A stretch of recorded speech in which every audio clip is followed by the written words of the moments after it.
Bonjour tout le monde, me voici aujourd'hui de nouveau avec Katie, tu es pompier volontaire. Aujourd'hui on va parler des étouffements. Qu'est-ce que tu peux nous en dire? Alors les étouffements, donc on a soit l'étouffement partiel et total. Donc total, on va souvent, la personne elle n'émet pas de son, elle ne peut pas parler et elle ne peut pas respirer aussi. Et la partielle, elle va pouvoir peut-être émettre un petit son et elle pourra respirer. D'accord. Qu'est-ce qu'on fait quand elle est partielle? Quand elle est partielle, on ne fait rien, justement, pour éviter de la rendre totale. Donc, soit on appelle les pompiers, justement, ou on se rend rapidement à l'hôpital pour qu'ils puissent désobstruer. D'accord. Mais il faut éviter de toucher, ça peut être pire. Oui, c'est vrai qu'on a le réflexe de vouloir taper, mais ça peut déplacer ce qui bouge, et là, du coup, ça bouge tout. D'accord. Bon. Ok, c'était important de le dire. Pour l'étouffement total, comment ça se passe? Alors l'étouffement total, ça se passe en 2 étapes. Oui. Donc on a d'abord les 5 claques dans le dos. D'accord. On va en amont déjà parler à la personne et lui demander si elle s'étouffe, pour être sûr que ce ne soit pas autre chose. Donc elle va confirmer.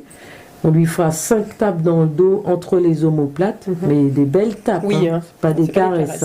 Voilà. Des belles tapes. Et puis on va essayer de regarder encore, on remettra encore 5 tapes. Et puis là, on pratiquera la méthode Elmich, que beaucoup de gens ont dû voir, je pense, à la télé, mais on met les mains comme ça et on a la personne.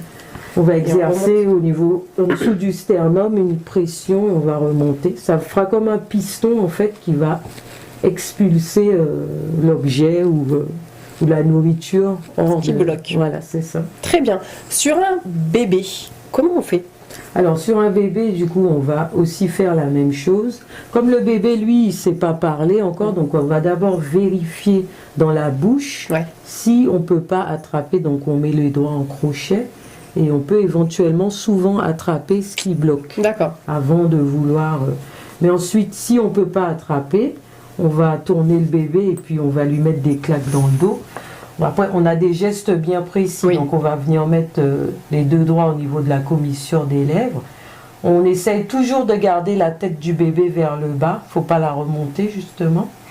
Et on va venir tourner le bébé comme ça. D'accord. Alors là, il est un peu petit, mais normalement, il est sur l'avant-bras. D'accord. Alors, et là, on va un petit peu ta main, parce que je pense que les gens ne voient pas. On va venir exercer, elle est un peu petite, la poupée, mais c'est le plat de la main, voilà.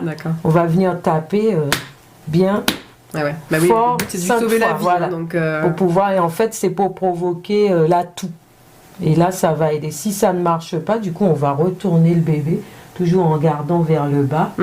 Et là, j'ai pas d'appui, mais vous devez vous appuyer quelque part.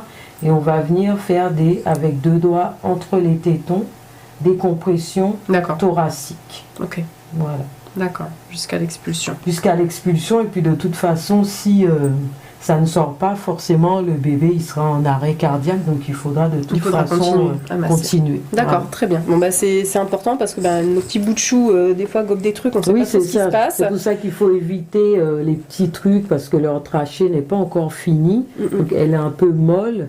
Et donc les petits objets peuvent facilement rester coincés dedans.